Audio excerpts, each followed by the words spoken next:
네, 이번 시간은 저희가 플래시 게임 제작 과정, 초급 과정 중에서 자, 이제 처음으로 이제 액션 스크립트에 대해서 얘기를 해보겠는데요. 자, 그 중에서 액션 스크립트를 작성하기 전에 가장 먼저 알아야 되는 것은 바로 이 경로에 대한 이해라고 보시면 되겠습니다. 자, 플래시 액션 스크립트는 어떤 과정으로 진행이 되냐면요.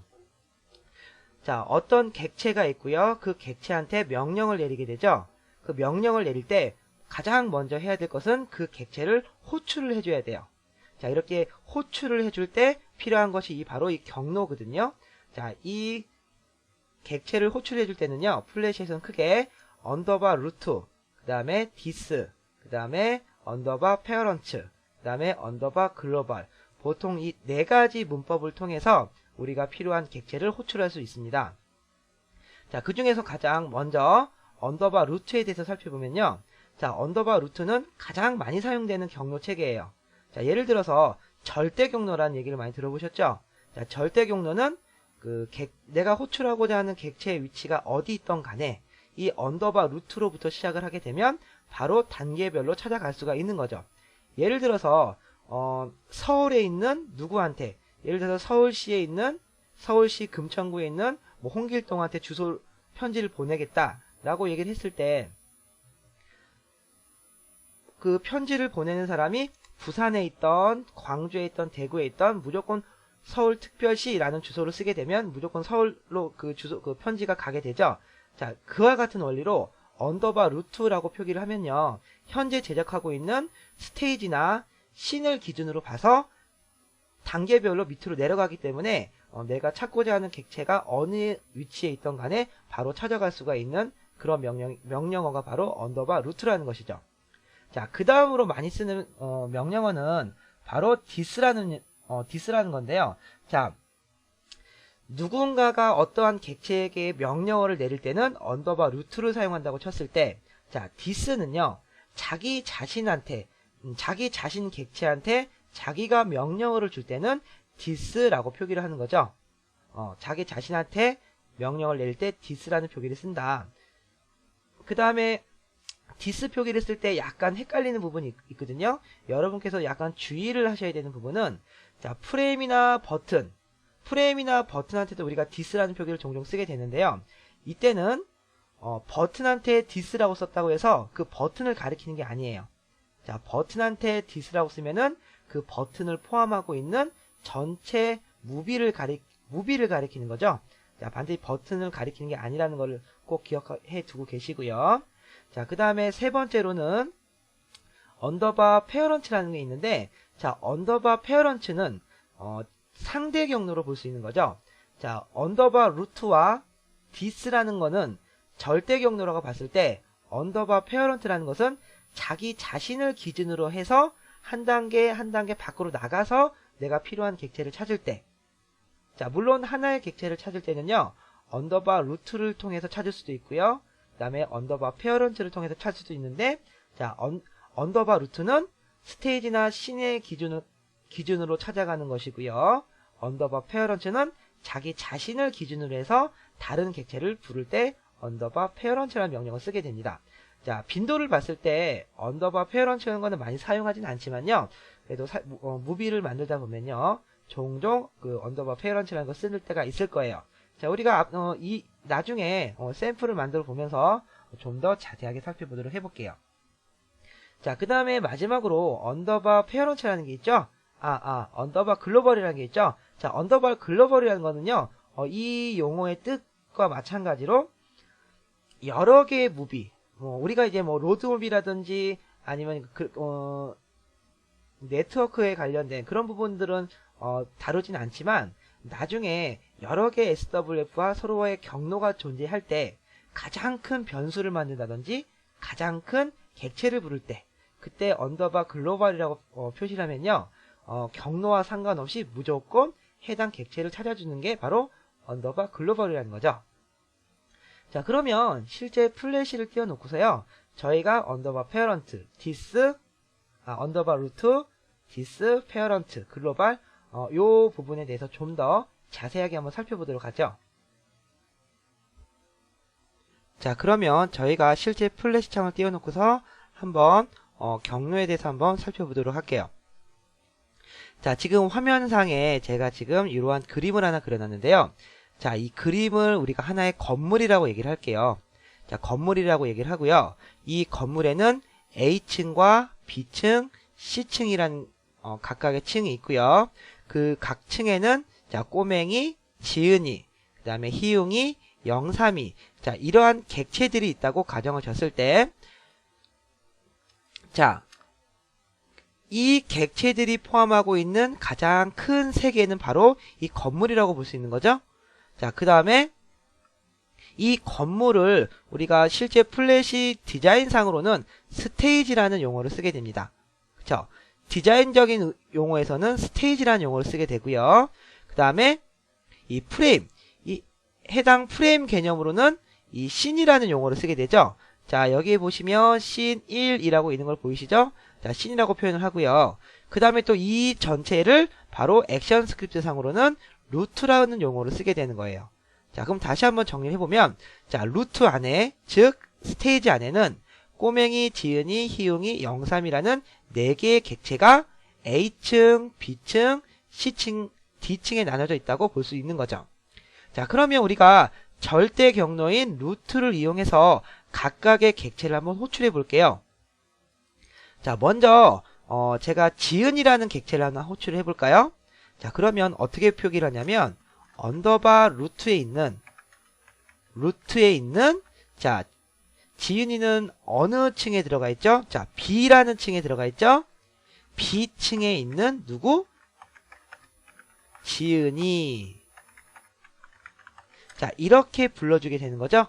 자, 간단하죠? 자, 그냥 해당 객체가 있는 경로를 찾아서 들어간다고 보시면 돼요. 자, 가장 큰 루트로부터 B, 그 다음에 객체. 자, 이런 식으로 불러오게 되고요. 자, 그러면 이번에는요, 03이라는 객체를 한번 불러와 볼까요? 자, 03이라는 객체를 불러오려면, 자, 어떤 식으로 표기가 되냐면, 자, 언더바 루트에는요, 언더바 루트 점, 그쵸? 도트 표기라고 그러죠? 자, 우리가 웹에서는 이게 슬래시로 표기를 하는데요. 플래시 액션 스크립트 상에서는 이렇게 점으로 표기를 해서 단계별로 넘어갈 수가 있는 거예요. 자, 언더바 루트에 있는, 그쵸? 그 다음에 C. 자, 03이라는 객체는 C라는 방에 있죠? 자, C라는 방에 또 D라는 방에 03이, 자, 이렇게 부를 수가 있는 거죠? 자, 좀 이해가 가시나요? 자, 있는 그대로 찾아가시면 돼요. 루트에, C에, D에, 03이. 자, 이런 식으로 루트에, C에, D에, 03이. 자, 이렇게 찾아가면 되죠? 자, 이제 한마디로 내가 부르고 루트라는 표기는요, 내가 부르고 싶은 객체가 어디에 있던 간에 이러한 절대 경로를 표기해주면 바로 해당 객체를 불러줄 수가 있는 거예요. 자, 그 다음에요. 자, 이번에는 언더바 페어런트라는 표기를 한번 해볼게요. 언더바 페어런트. 언더바 페어런트는 뭐라고 그랬죠? 자, 언더바 페어런트는 해당 객체, 자기 기준. 자, 어떤 객체한테 액션을 써든 간에 자기를 기준으로 해서 한 단계 밖으로 나간다고 그랬어요. 자, 한 단계 밖으로 나가. 근데요, 자, 플래시에서는요, 제가 만약에 B층에 있는데요, C층으로 가고 싶어요. 뭐, 우리가 현실 세계에서는 B에서 뭐 C로 엘리베이터를 타고 이렇게 올라갈 수도 있지만, 실제 플래시 세계에서는요, 바로 찾아갈 수는 없어요. 바로 찾아갈 수는 없고, 반드시, 마당인, 이 루트를 통해서 가야 돼요. 자, 무슨 얘기냐? 만약에 지은이가 031을 부르고 싶어요. 그쵸? 지은이가 031을 부르고 싶다면 바로 032 이렇게 부를 수 있는 게 아니라, 자, 지은이는 일단 루트로 나가야 돼요. 자, 그러면 B에서 한 단계 밖으로 나가면 바로 루트가 보이죠? 자, 그러면은 B에서 한 단계 나가고, 자, 한 단계 나간 루트 상에서는 우리 C라는 게 보이죠? C라는 방이 보이죠? 자, C의 안에 있는, D의 안에 있는 032 이렇게 불러줄 수가 있는 거예요. 조금 복잡한가요? 자, 항상 나를 기준으로 해서 객체를 중심으로 해서 한 단계 밖으로 나가서 다음 객체를 찾아간다 라고 생각하시면 언더바 페어런트 표기가 좀 편할 거예요. 자, 그럼 다시 한번 써볼게요. 이번에는 지은이가 032를 부르는 상대 경로, 즉 페어런트 표기를 한번 써볼게요. 자, 그러면 자 먼저 언더바 페어런트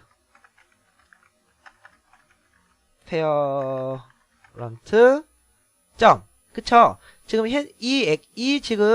이 액션은요 지은이한테 쓰고 있기 때문에요. 지은이한테 언더바 페어런트라고 쓰면은 한 단계 밖으로 나간 거예요. 그쵸? 한 단계 밖으로 나갔으니까 루트가 보이겠죠. 그 다음 그 루트에서 어디를 찾아가냐면 032가 있는 곳을 찾아가면 되는 거예요. 자, 그럼 언더바 페어런트에서 한 단계 밖으로 나왔고요. 그 한 단계 밖으로 나온 위치에서는 C라는 방이 보일 것이고요. 그 다음에는 D라는 방이 보일 것이에요. 그쵸? 그 D 안에 032 이렇게 존재하게 되는 거죠. 자, 이게 바로 언더바 페어런트 표기죠. 자, 언더바 페어런트 표기를 한번 더 해볼까요? 자, 그러면 이번 반대로 032가 꼬맹이를 부르고 싶어요. 한마디로 액션 스크립트상으로 032한테 액션을 써서 꼬맹이를 적용시키겠다는 얘기죠. 자, 그럼 다시 한번 작성을 해볼게요. 자, 언더바 페어런트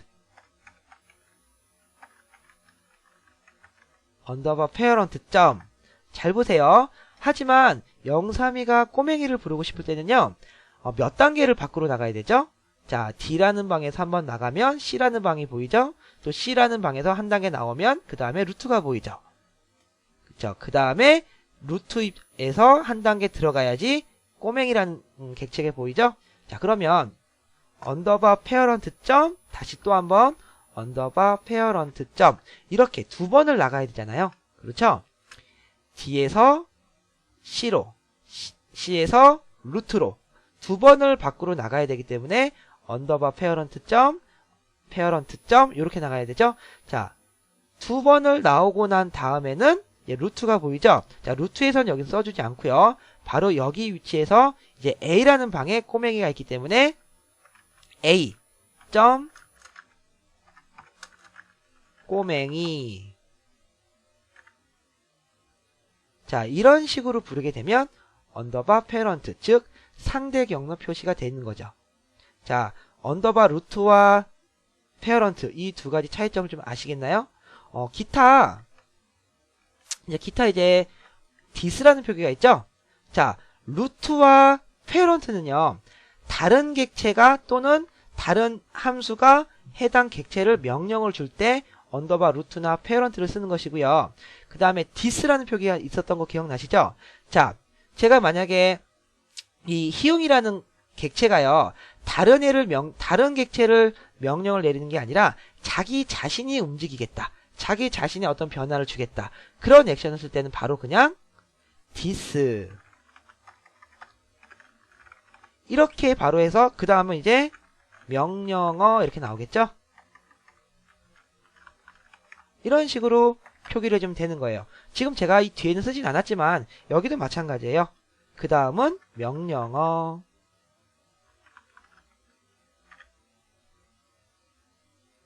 다른 것들도 마찬가지죠. 점 명령어, 이런 식으로 해서 명령을 내릴 때 항상 해당 객체를 부른다. 그랬을 때는 루트와 페어런트, 그 다음에 나 자신이 움직일 때는 this라는 표기를 쓴다고 했어요. 자, 이제 마지막으로 언더바 글로벌이라는 거 있는데, 자, 언더바 글로벌이라는 거는 많이 쓰진 않지만요, 언더바 글로벌을 쓸 때는요, 그냥 말 그대로 언더바 글로벌 점 희웅이라고 불러주게 되면